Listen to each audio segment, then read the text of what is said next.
Israel പറഞ്ഞിട്ടുള്ള ഓരോ കള്ളങ്ങളും ഇപ്പോൾ മറനീക്കി പുറത്തേക്ക് വരുന്ന കാഴ്ചയാണ് നമുക്ക് കാണാൻ സാധിക്കുന്നത്. അതായത് 2024 മെയ് മാസത്തിൽ ഇസ്രായേൽ സേന പറഞ്ഞിരുന്നത് ഹമാസിൻ്റെ കമാൻഡറായിട്ടുള്ള ഹുസൈൻ ഫയദിനെ വധിച്ചു എന്നാണ്. എന്നാൽ ഇപ്പോൾ പുറത്തു വന്ന ഒരു വീഡിയോയാണ് ഇസ്രായേലിൻ്റെ ഈ കള്ളം കൈയോടെ പിടിച്ചിരിക്കുന്നത്. ഇസ്രായേൽ വധിച്ചു എന്ന് പറഞ്ഞ ഹുസൈൻ ഫയദ് ഗസയിലൂടെ നടക്കുന്നതും അദ്ദേഹം ഗസയിലുള്ള ജനങ്ങളുമായിട്ട് സംസാരിക്കുന്നതും എല്ലാം തന്നെ ഇപ്പോൾ വീഡിയോ അതുമായി ബന്ധപ്പെടുത്തിയ ഒരു വീഡിയോ പുറത്തു വന്നിട്ടുണ്ട്. നമ്മൾ നോക്കുകയാണെങ്കിൽ തന്നെ അറിയാം, ഇസ്രായേലിനെ സംബന്ധിച്ച് ഏറ്റവും വലിയൊരു നാണക്കേടാണ് ഇപ്പോൾ ഉണ്ടായിരിക്കുന്നത്. കാരണം അവരുടെ ഒരു സേനയുടെ വിശ്വാസ്യതയാണ് ഇവിടെ ചോദ്യം ചെയ്യപ്പെടുന്നത്. അതായത് ഈ കമാൻഡർ, അതായത് ഈ ഹുസൈൻ ഫയദ് എന്ന് പറയുന്ന ഈ കമാൻഡർ മരിച്ചു എന്നൊരു വ്യാജ വാർത്ത പുറത്തുവിടേണ്ട കാര്യം ഇസ്രായേലിനില്ലായിരുന്നു. കാരണം 100% ഉറപ്പുണ്ടെങ്കിൽ മാത്രമേ ഇത്തരം ഒരു കാര്യം പുറത്തുവിടേണ്ട ആവശ്യമുള്ളൂ. ഇപ്പോൾ ഇതിന് ചുവട് പിടിച്ച് ഇനി നിരവധി ക്വസ്റ്റ്യൻ ഇസ്രായേലി സേനയ്ക്ക് നേരെ ഉയരാനുള്ള സാധ്യത വളരെയധികം കൂടുതലാണ്. അവർ പറഞ്ഞിട്ടുള്ള ഓരോരോ വീരവാദങ്ങൾക്ക് നേരെയും ഒരു ചോദ്യത്തിൻ്റെ മുന തീർച്ചയായിട്ടും കൊണ്ട് ആരായാലും ഇനി ചോദിച്ചു പോകും. എന്ത് വീരവാദം പറഞ്ഞാലും ശരി, ഇതൊക്കെ ഉള്ളത് തന്നെയാണോ എന്ന് ആൾക്കാർ ചോദിച്ചു കഴിഞ്ഞാൽ അവരെയും കുറ്റപ്പെടുത്താൻ പറ്റില്ല.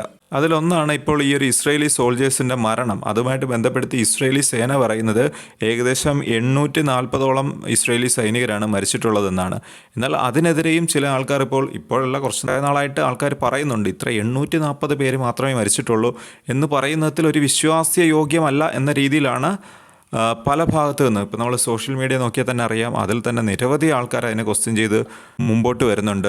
അതായത് നമ്മൾ കാണുന്നതാണ് നിരവധി മർക്കാവോ ടാങ്കുകളെല്ലാം തന്നെ ബ്ലാസ്റ്റായി പൊട്ടിത്തെറിക്കുന്നത്. അതുമായി ബന്ധപ്പെടുത്തി നിരവധി സൈനികർ മരിച്ചു കാണും. ഒരു പക്ഷേ ഇസ്രായേൽ അവിടെയും കള്ളം പറയുന്നതാണ് എന്ന രീതിയിലാണ് സോഷ്യൽ മീഡിയ വഴി ഉയരുന്ന പ്രധാന ചോദ്യം.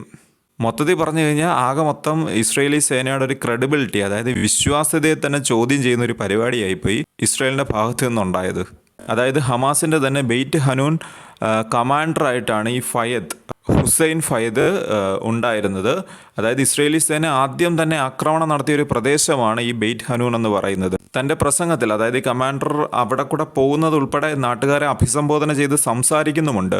ആ ഒരു പ്രസംഗത്തിൽ പറയുന്നത് ഇസ്രായേലി സൈനിക ആക്രമണത്തിനെതിരായിട്ടുള്ള ഗസയുടെ ആ പ്രതിരോധത്തെ അദ്ദേഹം അഭിനന്ദിക്കുന്നത് നമുക്ക് കാണാൻ സാധിക്കും. ഹമാസിൻ്റെ ഖസാം ബ്രിഗേഡിൻ്റെ കമാൻഡറായിട്ടുള്ള ഇദ്ദേഹം ജുബലിയ ഏരിയയിൽ നടന്ന ഒരു തുരങ്കത്തിൽ നടന്ന ഒരു ആക്രമണത്തിലാണ് മരിച്ചതെന്നാണ് ഇസ്രായേൽ പറഞ്ഞിരുന്നത്. എന്നാൽ ഇപ്പോൾ ആ കണ്ടെത്തൽ കൃത്യമല്ലെന്നും അതിനുള്ള സാധ്യത മാത്രമേ ഉള്ളൂ എന്നുമാണ് ഇസ്രായേലി സൈനിക വൃത്തങ്ങൾ പറയുന്നത്. ഇനിയിപ്പോൾ എന്തൊക്കെ തന്നെ ഇസ്രായേൽ പറഞ്ഞാലും ശരി, അതെല്ലാം കണ്ണുമടച്ച് വിശ്വസിക്കാനായിട്ട് തീർച്ചയായിട്ടും ഇസ്രായേൽ അനുകൂലികളായിട്ടുള്ളവർ തന്നെ ഒന്നും മടിക്കും ഇനി.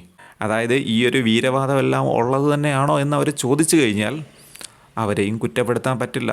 അതായത് ഗസയിൽ ഉണ്ടായിട്ടുള്ള ഒരു പരാജയത്തിന് ശേഷമാണ് ഇപ്പോൾ ഇസ്രായേലി സേനയ്ക്ക് ഇങ്ങനെ ഒരു നാണക്കേടും കൂടെ ഉണ്ടായിരിക്കുന്നത്. ഇനി എന്തെല്ലാം പുറത്തു വരാനുണ്ട് എന്നുള്ളത് ഇനി വരും ദിവസങ്ങളിൽ ഒരുപക്ഷെ നമുക്ക് കാണാൻ സാധിച്ചേക്കാം.